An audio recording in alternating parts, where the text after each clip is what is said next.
Taste the Daily. தமிழகத்தில் சட்டம் ஒழுங்கு கேள்விக்குறியாகி உள்ளதாக தேமுதிக பொதுச் செயலாளர் பிரேமலதா விஜயகாந்த் குற்றம் சாட்டியுள்ளார்.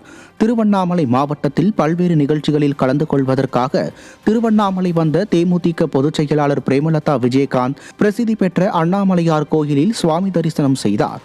பின்னர் செய்தியாளர்களை சந்தித்த தேமுதிக பொதுச் செயலாளர் பிரேமலதா விஜயகாந்த் தமிழகத்தில் சட்டம் ஒழுங்கு கேள்விக்குறியாகி உள்ளதாகவும் தமிழகத்தில் யாருக்கும் எந்த ஒரு பாதுகாப்பும் இல்லாத அவலநிலை உள்ளதாகவும் குற்றம் சாட்டியுள்ளார். சட்டம் ஒழுங்கு மிக மிக கேள்விக்குறியா இருக்குங்க. மெயினா இன்னைக்கு நம்ம பேச போறதே பொதுக்கூட்டத்துல அதுதான். அண்ணா யூனிவர்சிட்டியில ஒரு மாணவிக்கு என்ன நடந்தது என்பது உங்களுக்கு தெரியும். நேத்து நம்ம பார்த்தா விக்கிரவாண்டியில ஒரு பச்சிளம் குழந்தை யாருமே சொல்ல முடியாத அளவு கழிவு நீர் தொட்டியில விழுந்து இறந்துட்டாங்கன்னு சொல்றாங்க.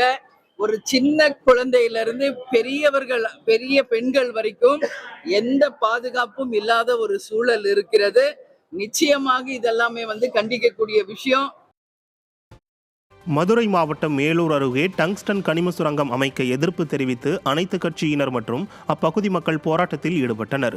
தமிழகத்தின் முதல் பாரம்பரிய பல்லுயிர் தலமான அரிட்டாப்பட்டி, நாயக்கர்பட்டி உள்ளிட்ட பகுதிகளில் டங்ஸ்டன் எனும் கனிம சுரங்கம் அமைக்கும் உரிமையை வேதாந்தா நிறுவனத்தின் துணை நிறுவனமான இந்துஸ்தான் நிறுவனத்திற்கு மத்திய அரசு வழங்கியுள்ளது.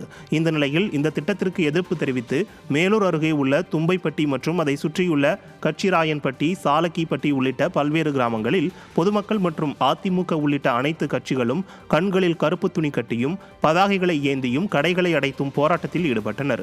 மேலும் மதுரை மாவட்டத்தை பாதுகாக்கப்பட்ட தமிழ் பண்பாட்டு தொல்லியல் மண்டலமாக அறிவிக்க வேண்டும் எனவும் வலியுறுத்தியுள்ளனர்.